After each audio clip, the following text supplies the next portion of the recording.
शुभम करोति मंगलम। प्रभु श्री राम की कृपा आप सभी पर बनी रहे। मैं रूपाली श्रीवास्तव आप सभी का हार्दिक स्वागत करती हूँ, अभिनंदन करती हूँ हमारे YouTube channel astro solution point और रूपाली श्रीवास्तव में। आप सभी स्वस्थ होंगे, प्रसन्न होंगे, ऐसी मेरी कामना है। आप सभी के मन में होली आ रही है और हमेशा एक असमंजस की स्थिति होती है कि होली का समय सोचकर ही हम सोचने लगते हैं कि कोई अशुभ समय आ रहा है या होलाष्टक लग रहा है। तो होलाष्टक क्या होता है, होलाष्टक में हमें क्या करना चाहिए, हमें क्या करना नहीं चाहिए। कई बार मेरे पास कई सारे कॉल्स आते हैं, मेरे पास मैसेज आते हैं कि मैडम होलाष्टक लग रहा है, हम ये कर सकते हैं कि नहीं, हमें ये काम करना है कि नहीं, हम कोई शुभ काम करना है कि नहीं। इस प्रकार के कई सारे क्वेश्चंस मेरे पास हमेशा आते हैं कि आखिर होलाष्टक में क्या करें और क्या ना करें। तो आज आपकी इस जिज्ञासा को मैं आगे बढ़ाते हुए आपको बताती हूँ कि होलाष्टक क्या होता है, कब लगता है और हमें क्या करना चाहिए होलाष्टक में और क्या नहीं करना चाहिए। तो सबसे पहले मैं आपको बता दूं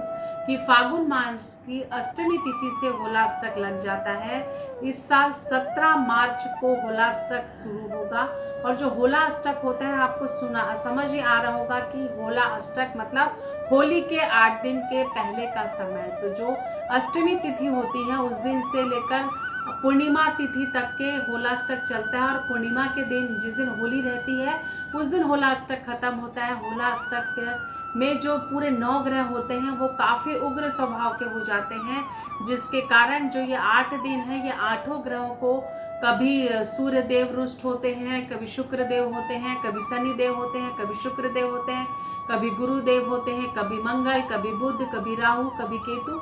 तो जो ग्रहों का उग्र स्वभाव है वो लगातार 8 दिन तक इतना प्रभावी होता है कि सारे शुभ कार्य को वर्जित माना जाता है, क्योंकि इन ग्रहों का अगर हमें आशीर्वाद प्राप्त नहीं होता तो हम हमारे जीवन में कोई भी शुभता भरा कार्य नहीं कर सकते। जो हमारे 16 संस्कार हैं, विवाह है, मुंडन है, कान छेदन है, नाक का छेदन है, ये हमारे सब संस्कार का एक भाग है। कोई शुभ कार्य करना है आपको, कोई आपकी कोई प्रमोशन हुआ है, आपको जाके ज्वाइनिंग करना है, कोई नया वाहन खरीदना है, अपने नए ग्रह में प्रवेश करना है, किसी भी नए कार्य की शुरुआत को होलाष्टक में वर्जित माना जाता है, क्योंकि इसके साथ कई सारे 9 ग्रहों का तो प्रभाव है ही साथ 2 ऐसी ऐतिहासिक घटना भी है, ऐसी हमारी पौराणिक घटना भी है जिसके होलाष्टक को हम अशुद्ध मानते हैं। इसी समय होला अष्टमी तिथि के दिन ही भगवान शिव ने,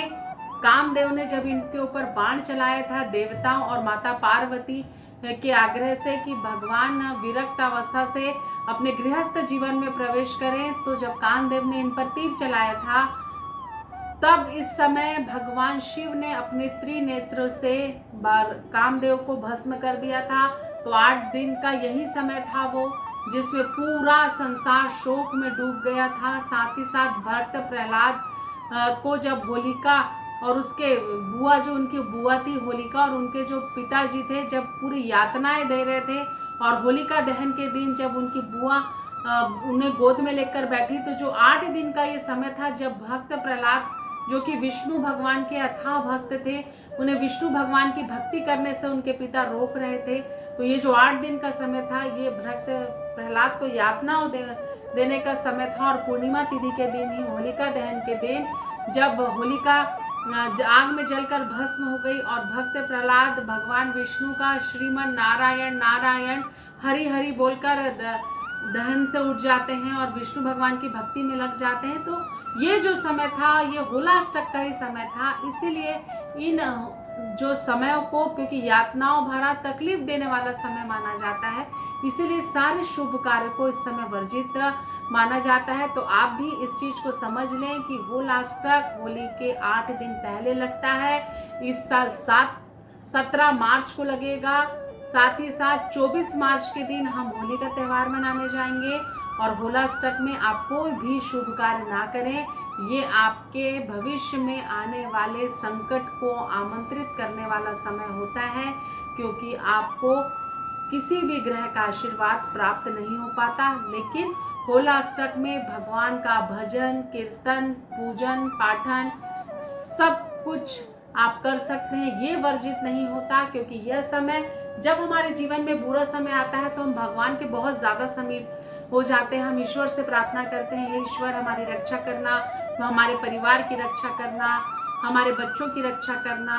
तो इस प्रकार से जो भी हमारी मनोकामना होती है उसके लिए हम भगवान से प्रार्थना करते हैं। तो आप विष्णु सहस्त्र नाम का पाठ करें, लक्ष्मी सहस्त्र नाम का पाठ करें, श्री शुक्तम का पाठ करें, राम रक्षा स्तोत्र का पाठ करें, महामृत्युंजय का जप का पाठ करें। जिस देव, जिस आराध्य में आपकी भक्ति समाई हुई है, जिस ईश्वर में आपको अपने आत्मिक लगाव है, आप उनकी आराधना करें, क्योंकि ईश्वर के सानिध्य में जाकर ही हम अपने बुरे कर्मों के प्रभाव से बाहर आ सकते हैं। कोशिश करें किसी का बुरा आपके हाथों से ना हो, आप अच्छे कर्म करेंगे तो उसका प्रभाव भी आपको अच्छा प्राप्त होगा। तो मुझे ऐसा लगता है कि आप सभी के मन में होलाष्टक को लेकर जितने भी किंतु और परंतु थे उसका जवाब आपको मिल गया होगा। आने वाला जो समय है वो होली का समय है, तो अग्रिम रूप से आप सभी को होली की ढेर सारी शुभकामनाएं। अगर आपने अभी तक हमारे YouTube channel astro solution point और रूपाली श्रीवास्तव को लाइक और शेयर नहीं किया है तो आप उसे लाइक और शेयर जरूर करें। अगर आपको हमारे वीडियो अच्छे लगते हैं और आपने अगर हमारे चैनल को सब्सक्राइब नहीं किया है तो उसे सब्सक्राइब अवश्य कर लें। एक बार फिर से आप सभी को रूपाली श्रीवास्तव का नमस्कार।